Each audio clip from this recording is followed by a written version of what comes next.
mengenai anatomi daripada rongga orbita. Orbita merupakan suatu rongga yang berbentuk piramid. Jadi dia bentuk seperti berbentuk piramid, kemudian di mana masing-masing tulang berbentuk lengkung seperti buah pir yang menguncup ke arah apeks dan ke kanal optik. Rongganya terdiri dari 7 macam tulang rongga orbita ini, ada 7 macam tulang kranial yang saling melekat.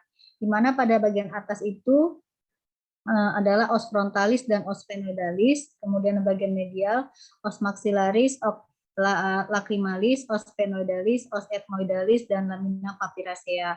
Kemudian di bagian bawah ada os maxillaris, os zygomaticum, dan os palatinum, dan di bagian lateral ada os zygomaticum, os sphenoidalis, dan os frontalis. Nah,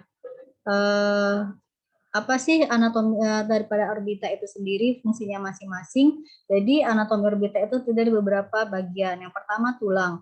Tulang itu membentuk rongga sebagai perlindungan. Kemudian yang kedua jaringan lunak sebagai bantalan dan fungsi gerak. Kemudian yang ketiga ada bola mata yang berfungsi sebagai tajam penglihatan atau visus dan juga lapang pandangan. Dan ada kelopak mata yang berfungsi sebagai tirai daripada perlindungan mata. Nah, apa gejala-gejala pada orbita yang harus kita perhatikan? Yang pertama, posisi bola mata. Jadi kita menilai daripada gangguan daripada mata itu, kita menilainya yang pertama adalah posisi bola mata. Apakah posisi bola matanya itu seimbang antara kanan dengan kiri? Kemudian penampilan daripada kelopak mata. Ada istilahnya kelopak mata jatuh ke bawah yang kita sebut dengan ptosis, ataupun ada kelopak mata yang terbuka saja tidak bisa tertutup, disebut juga dengan lagophthalmos. Kemudian yang ketiga diplopia, yaitu berbayang. Jadi kadang-kadang selalu berbayang. Kemudian yang keempat adanya gangguan penglihatan, gangguan tajam penglihatan, berarti tajam penglihatannya menurun. Kemudian adanya rasa sakit, kemudian pembesaran kelenjar getah bening. Jadi biasanya pada mata ini juga sangat berhubungan dengan pembesaran kelenjar getah bening pada kasus-kasus viral ataupun juga pada kasus-kasus tumor. Kemudian pemeriksaan tumor primer dan juga tumor metastase. Nah, dalam penata laksanaan pemeriksaan orbita ini ada beberapa penilaian klinis. Yang pertama adalah identitas. Jadi jangan lupa kita menanyakan dulu identitas pasien tersebut. Jadi karena dari identitas ini, misalnya laki-laki, kita bisa mengetahui kira-kira kondisi jenis tumor apa sih yang sering terjadi pada laki-laki, ya. Kemudian yang kedua anamnese. Jadi ini sangat penting. Anamnese ini sangat penting dalam menentukan suatu diferensial diagnosa dari suatu penyakit. Kemudian yang ketiga pemeriksaan tajam penglihatan. Jadi pada mata dasar pemeriksaan klinis yang utama atau yang harus dilakukan adalah pemeriksaan daripada tajam penglihatan atau pemeriksaan visus. Kemudian yang keempat pemeriksaan posisi dan gerak bola mata. Jadi kita lihat bagaimana posisinya, kemudian bagaimana pergerakannya, apakah baik ke segala arah. Kemudian yang kelima pemeriksaan tekanan intraokular, jadi pemeriksaan tekanan bola mata, ya. Dan nanti kita bisa lihat apakah di sini tekanan bola matanya normal atau meningkat atau menurun. Kemudian pemeriksaan daripada orbita. Nah, adapun pemeriksaan penunjang yaitu pemeriksaan laboratorium, kemudian marker, kemudian foto orbita baku, kemudian tomografi, kemudian USG, CT scan, dan juga bisa kita lakukan arteriografi pada kasus-kasus tumor yang di daerah retina. Nah, kemudian tanda atau kelainan dan pemeriksaan dari tumor orbita. Yang pertama proptosis. Jadi kita mulai bagaimana sih posisi bola matanya. Proptosis ini adalah penonjolan daripada bola mata. Jadi bola mata yang menonjol, mungkin kalau kalian bisa perhatikan pada orang-orang yang bukan hanya tumor saja, tetapi pada orang yang tiroid itu biasanya kalau bola matanya agak menonjol keluar. Ya, jadi diukur dengan menggunakan exophthalmometer dari dimulai dari rima orbita lateral ke arah apeks kornea. Normalnya itu kurang daripada 20 mm, di mana jika perbedaan antara mata kanan dan mata kiri itu lebih daripada 2 mm, itu sangat bermakna. Jadi misalnya sebelah kanan itu 25 atau 2 saja lah, misalnya sebelah kanan itu 22, sebelah kiri 20. Nah, itu sudah kita sangat 19. Itu sangat bermakna bahwa terjadi adanya proptosis pada mata sebelahnya. Nah, proptosis aksial ini biasa terjadi pada tumor di intrakonal, kalaupun non aksial terjadi di tumor di ekstrakonal. Kemudian visus. itu visus atau jam penglihatan bisa terganggu sebagai akibat dari kompresi saraf optik, kemudian peningkatan tekanan intraokular, kemudian exposure keratopati, choroidal vault, pseudohipermetropia, gangguan lapang pandangan. Jadi akibat daripada penekanan ataupun adanya pendorongan dari tumor itu akan menyebabkan terjadinya gangguan daripada tajam penglihatan. Kemudian strabismus itu atau mata tersebut dengan mata deviasi atau mata juling. Nah, akan terjadi perubahan retak dan gerak bola mata. Kemudian yang keempat secara palpasi kita lihat bagaimana sih konsistensinya, bagaimana pergerakannya, apakah ada nyeri tekan, kemudian apakah benjolan, apakah masanya itu halus atau berbenjol-benjol, dan bagaimana pulsasi dan burstnya. Kemudian yang kelima dengan pemeriksaan slit lamp. Jadi slit lamp merupakan pemeriksaan alat dasar bagi pemeriksaan mata. Biasanya dia agak sulit karena sering terpapar oleh superior limbic keratokonjungtivitis yang dihubungkan dengan penyakit-penyakit distal. Jadi pada kasus-kasus tumor yang misalnya sudah sangat berat, yang dia bisa contohnya pada kasus kita katakanlah pada kasus tumor basal sel karsinoma yang sudah sangat membesar, itu mungkin akan sulit untuk kita melihat dengan pemeriksaan slit lamp. Kemudian oftalmoskop, dengan gambaran oftalmoskop kita melihat adanya gambaran retinanya, apakah ada kepucatan atau pembengkakan pada papil saraf optik ataupun adanya choroidal vault atau lipatan pada koroid dan juga optociliarisan. Kemudian pemeriksaan tambahan adalah pemeriksaan kelenjar getah bening regional. Nah, kemudian proptosis ataupun pendorongan daripada bola mata. Secara klinis ada 5 kelompok proptosis, yaitu unilateral proptosis, contohnya dermatoid kyst, kemudian kista pada orbit, tumor pada orbit. Kemudian bilateral proptosis, itu pada tumor-tumor yang selalu sering. Kemudian akut proptosis, adanya ruptur dari ethmoidal mucokel. Kemudian intermittent proptosis, biasanya berhubungan dengan tumor vaskular, dan dengan pulsating proptosis itu berhubungan dengan carotid cavernous fistula. Jadi mungkin memang topik tumor mata ini sebenarnya merupakan kompetensi 2 ya bagi kalian seorang dokter umum ya, mungkin akan merujuk saja, tapi setidaknya kalian harus tahu kira-kira secara garis besar bagaimana sih gambaran seseorang itu bisa kita DD dengan suatu adanya tumor orbita ataupun tumor pada mata. Nah, adapun klasifikasi orbita berdasarkan asal jaringan dan sifat tumornya, yaitu yang pertama tumor primer zina orbita, yang kedua tumor primer ganas orbita, yang ketiga tumor epitel sekunder orbita, dan yang keempat tumor invasi dan metastase. Kemudian, adapun penyebab daripada exophthalmos biasanya adalah inflamasi, contohnya inflamasi akut selulitis orbita, pseudotumor tipe lifoid, kemudian supuratif mukormikosis. Kemudian yang kedua kronis yaitu aspergillosis, aspergilloparasit, TBC, kemudian sarkoid, sifilis, lesi jinak limfoepitelial. Dan juga bisa oleh karena trauma. Jadi pada trauma juga bisa menyebabkan exophthalmos. Exophthalmos ini biasanya dia pada kedua mata, sedangkan proptosis biasanya pada satu mata. Ya, jadi sering misalnya pada benda asing, walaupun tidak selalu ya, tetapi kebanyakan. Bisa juga pada akibat trauma, misalnya ada trauma benda asing ataupun perdarahan dari orbita. Nah, atau juga kelainan vaskular seperti penyakit SLE, kemudian tromboflebitis, vaskulitis, alergi, dan aneurisma arteriovena.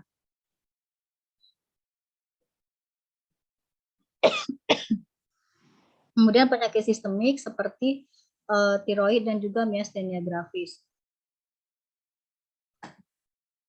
Nah, ini merupakan gambaran daripada anatomi orbita ya. Ini merupakan anterior compartment, kemudian ini body orbit ataupun badan daripada orbita, dan ini ada retrobulbar space, ini intraconal, dan ini adalah optic nerve. Nah, kemudian kita masuk ke apex orbita, merupakan tempat masuk saraf dan pembuluh darah ke mata dan tempat asal otot extraocular kecuali musculus obliquus inferior. Kemudian pertumbuhan maksimal orbita dicapai pada umur 18 sampai dengan 20 tahun, di mana volumenya adalah 30 cc, tingginya 35, lebar 40 mm, dan dalamnya 40 mm.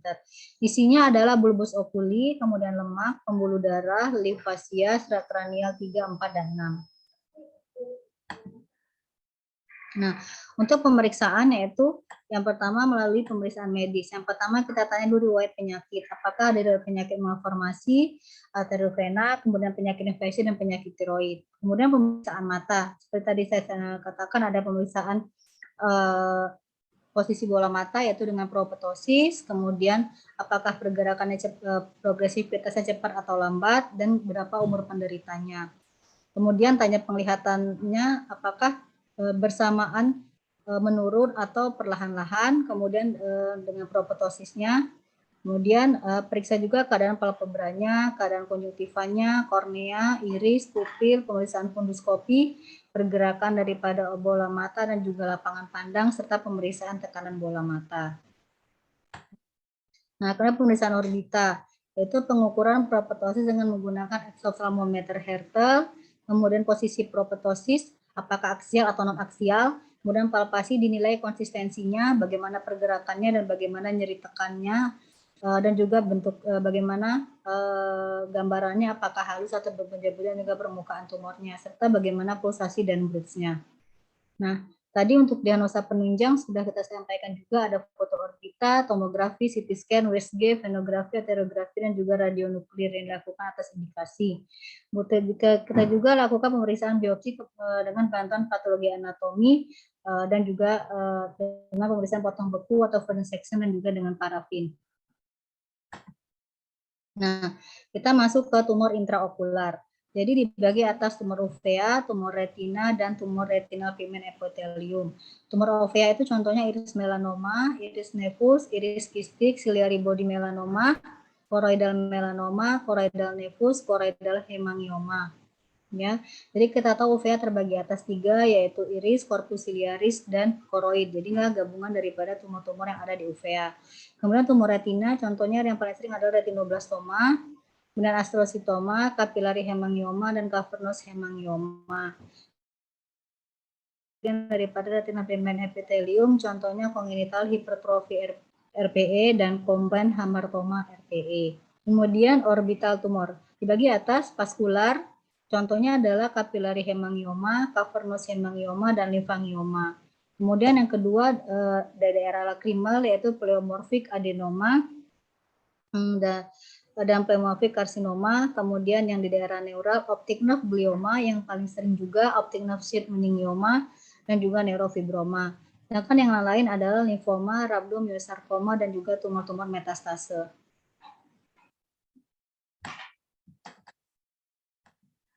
Nah, yang ketiga tumor aneksa. Dibagi atas sweet gland, yaitu bagi dua ada apocrine tumor benign dan malignan serta eccrine tumor benign dan malignan. Contohnya adalah yang benign hirosistoma, pharyngocystoadenoma dan papilliferum adenoma dan cylindroma. Sedangkan yang malignan ada adenokarsinoma. Untuk yang eccrine tumor, yang benign ada hidrosistoma, kemudian chondroid syringoma dan juga spiroadenoma. Sedangkan yang malignan primary multinodal carcinoma adenopistik dan juga syringomatous carcinoma. Kemudian hair follicle tumor, ada juga yang sebaceous tumor, kemudian ada yang lesion simulating to primary anexial tumor dan konjungtiva tumor. Konjungtiva tumor ini sering kita jumpai. Nah, ada yang melanotik konjungtiva lesi, contohnya nevus, kemudian melanositosis, dan juga yang squamous cell konjungtiva, contohnya squamous papilloma, kemudian konjungtiva kornea intraepithelial neoplasma, kemudian konjungtival kaposis sarkoma. Nah, insiden daripada tumor aneksal ini lebih tinggi dibandingkan dengan tumor-tumor mata yang lain. Jadi paling banyak pada kasus-kasus tumor aneksal. Oke, kita masuk ke basal cell karsinoma. Ini juga termasuk kasus jenis sel pada mata yang sering dijumpai terutama pada usia tua. Sering dijumpai di palpebra inferior dan di folikel rambut, di mana dia tumbuhnya secara perlahan-lahan dan dapat menginvasi ke orbita dan sinus dan tanpa metastase. Biasanya lebih sering pada pria dibandingkan dengan wanita.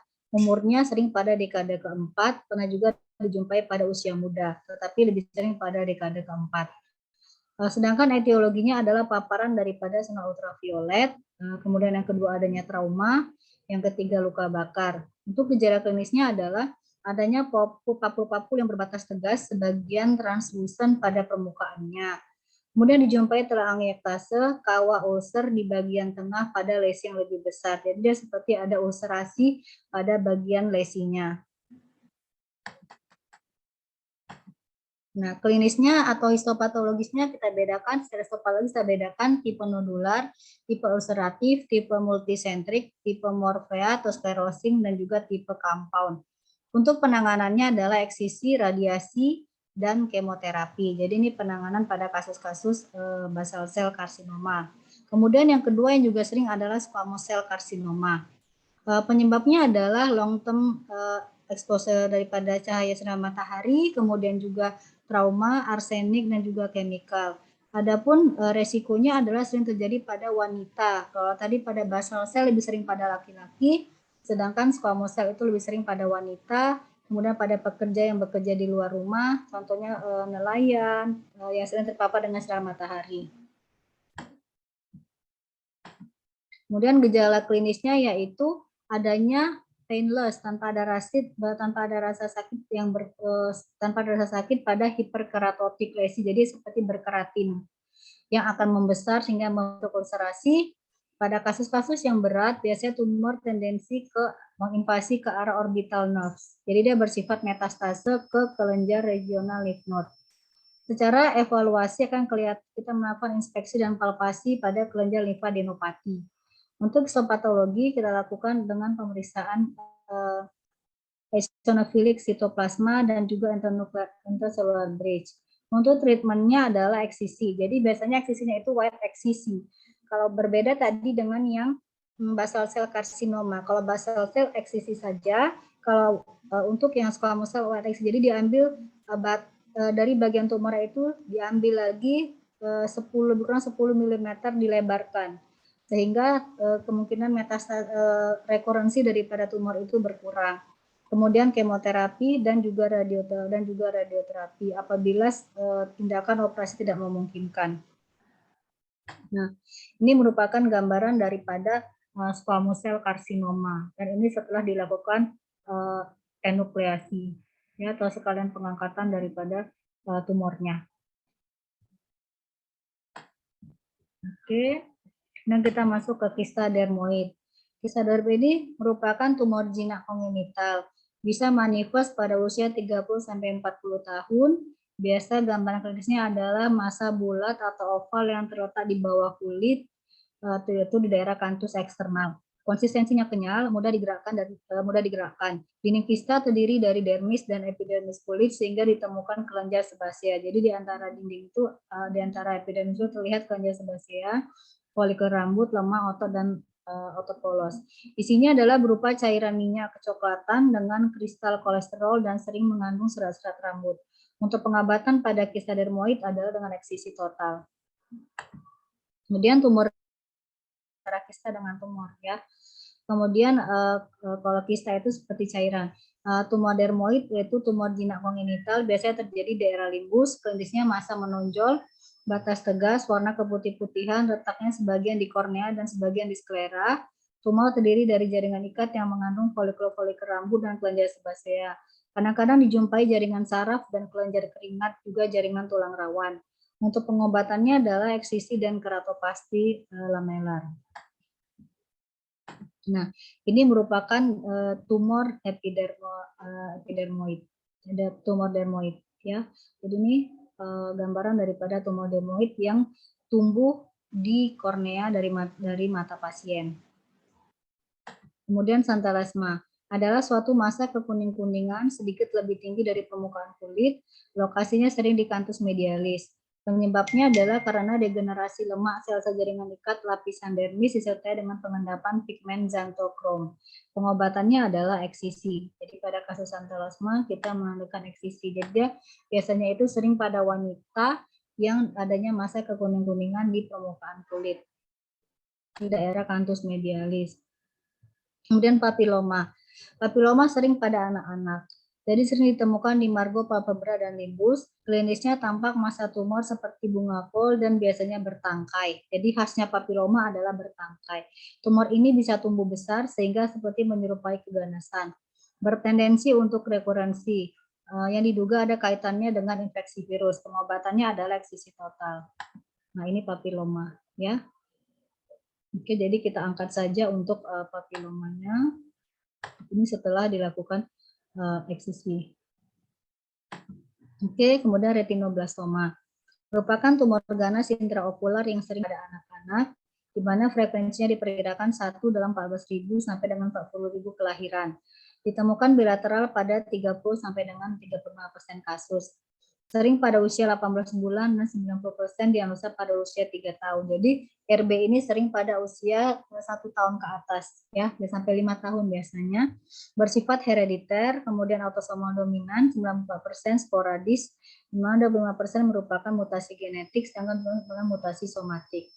Untuk gejala klinisnya adalah yang paling sering adalah leukoporia, jadi keputihan pada matanya. Jadi sering pada anak-anak retinoblastoma itu orang tuanya mengeluhkan anaknya matanya ada putih, putih kekuning-kuningan bercahaya seperti mata kucing. Itu merupakan tanda daripada suatu gambaran retinoblastoma yang kita sebut dengan leukoporia.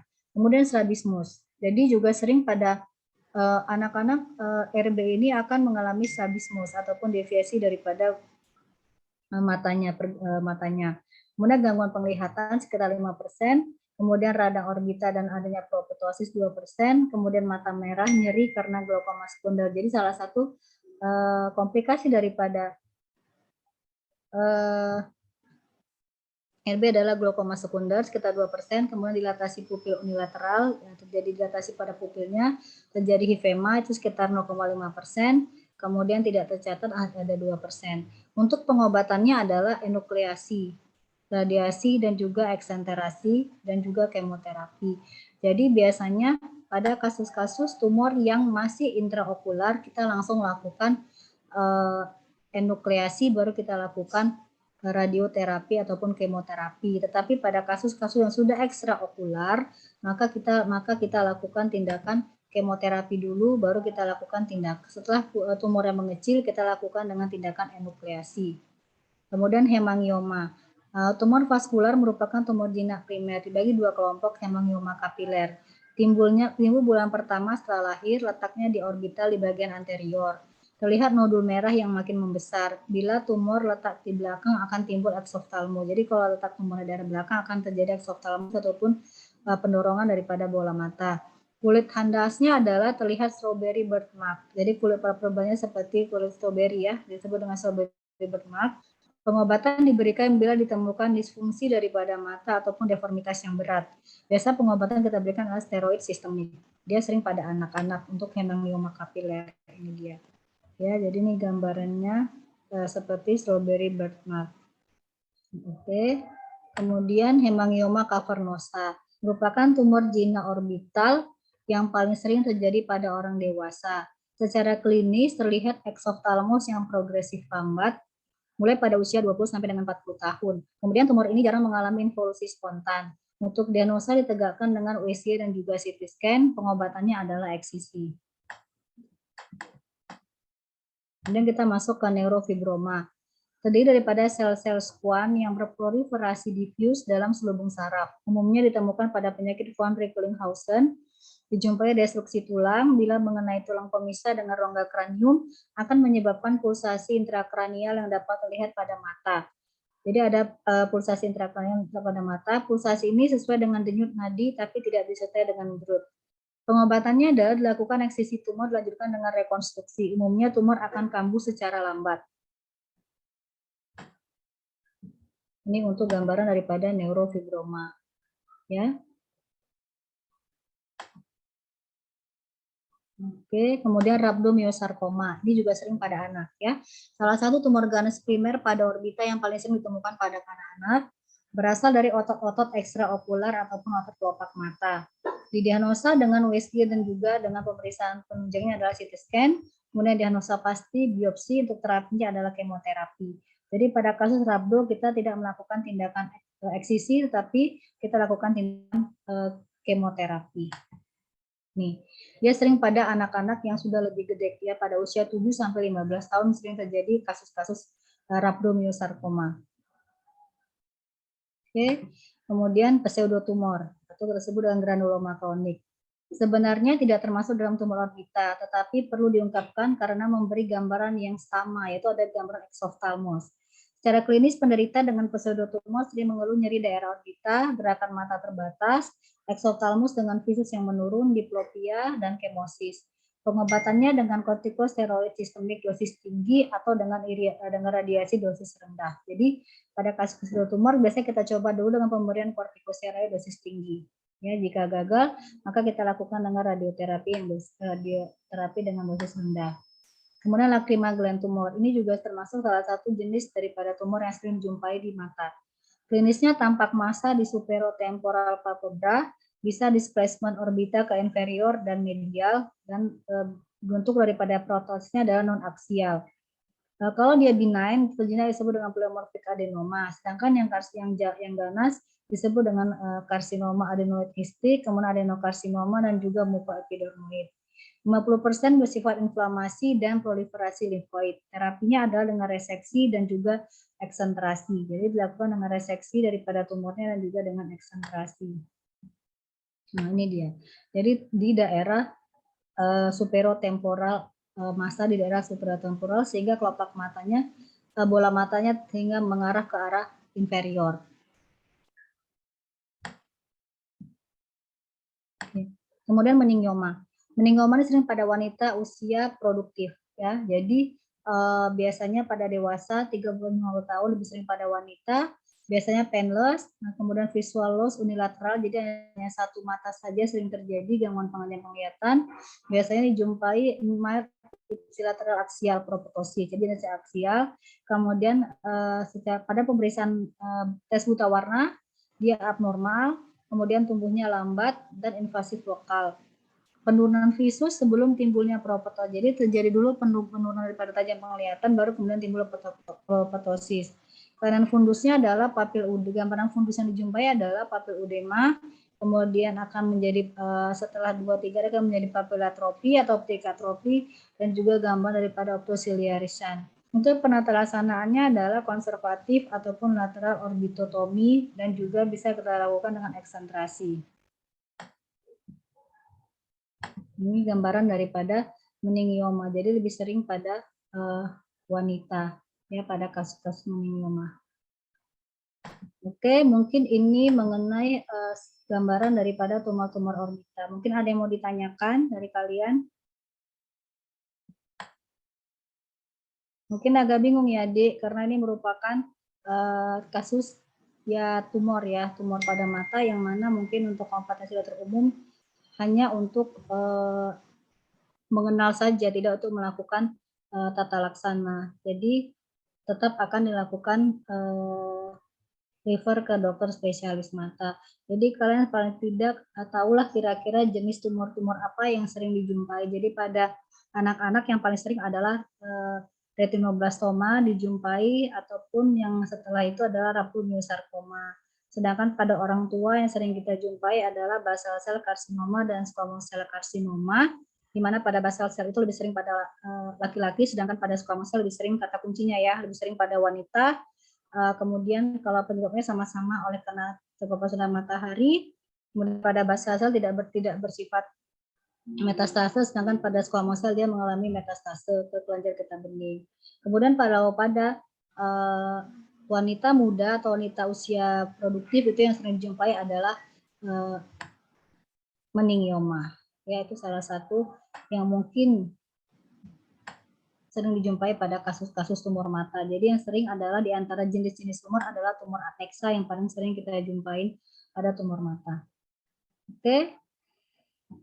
Mungkin kalau ada yang tidak ada lagi yang ditanyakan, mungkin sampai di sini perkuliahan kita mengenai tumor pada mata, ya. Oke, terima kasih Adek. Assalamualaikum. Waalaikumsalam. Terima kasih banyak, Dok. Terima kasih, Dok.